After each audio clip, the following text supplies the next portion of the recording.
There was a time when hearing the name Yes meant something powerful, something almost spiritual. A voice that didn't just sing, it floated. And that voice belonged to one man, Jon Anderson. For decades, his sound defined Yes. From Roundabout to Owner of a Lonely Heart, fans didn't just listen, they felt something deeper, something timeless. But today, something feels off. The band is still touring, the name is still there, the music is still being played, but the voice? Gone. And now a question is spreading quietly across fan communities, a question many people are afraid to say out loud. Is this still Yes, or something else entirely?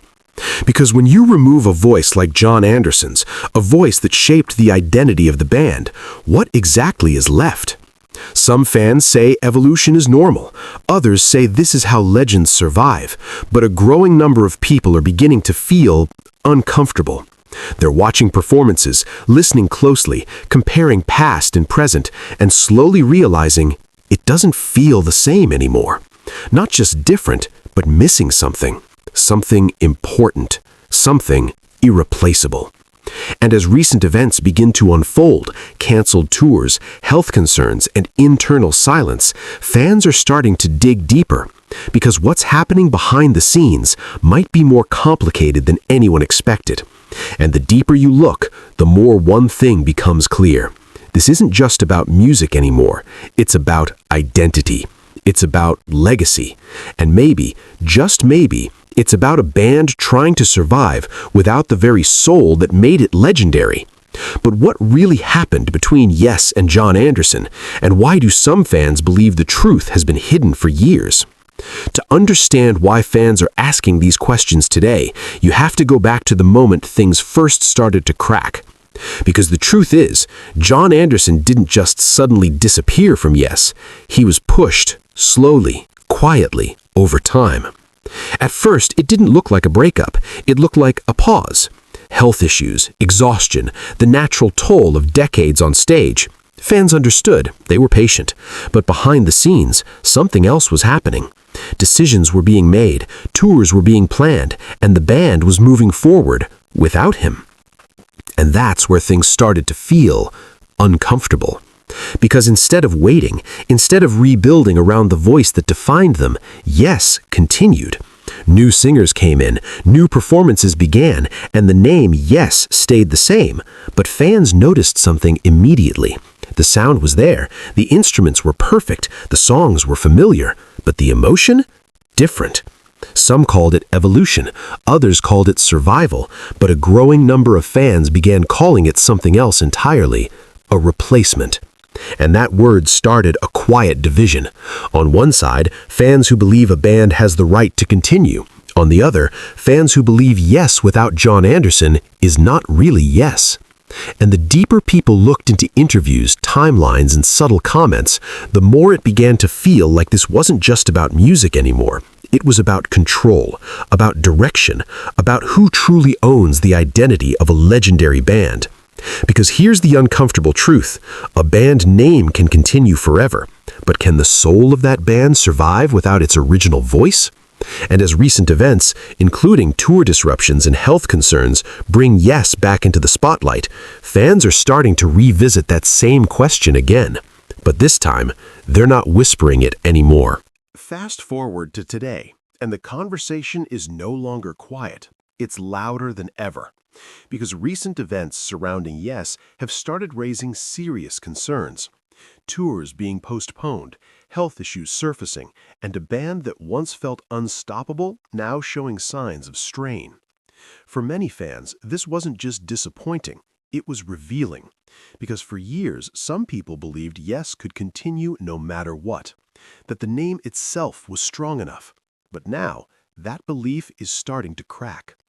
Fans attending recent shows have shared mixed reactions. Some still celebrate the music, but others are beginning to notice something deeper, a lack of connection, a missing energy, a feeling that something essential is no longer there. And once again, everything points back to the same absence, Jon Anderson. Because whether people want to admit it or not, his voice wasn't just part of Yes, It was Yes.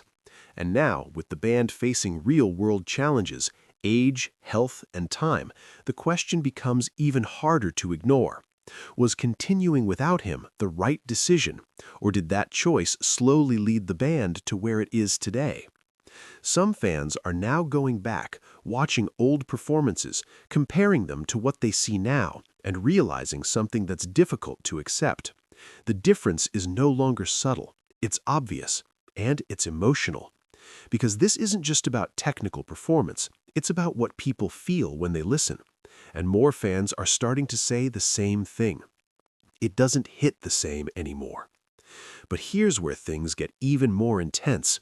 Because while the band continues under the name Yes, Jon Anderson is still out there, still performing, still singing, still carrying that same voice fans fell in love with decades ago. Which raises a powerful and uncomfortable question. If the original voice is still alive, still active, then what exactly are fans watching when they see Yes today? So now we arrive at the question that has been building from the very beginning. Is Yes still Yes without Jon Anderson? And the truth is, there is no simple answer. Because technically, yes, the band exists, the songs are played, the name is still on the ticket. But emotionally, that's where everything changes. For many fans, Yes was never just instruments or stage performance. It was about a feeling, a voice that sounded almost otherworldly, lyrics that felt spiritual, music that didn't just entertain, it transported. And that voice, that identity, was Jon Anderson.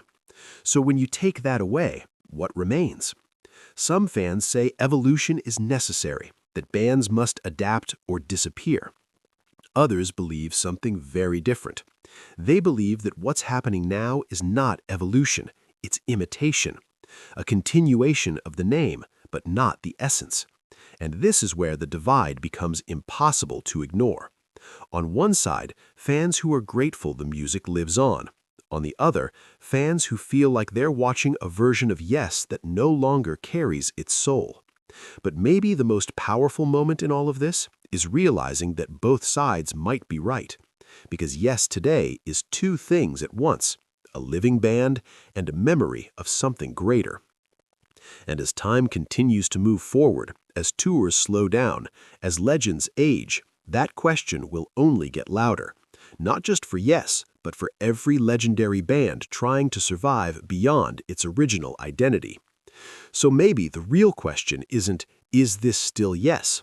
Maybe the real question is, how long can a legacy live after the voice that defined it is gone?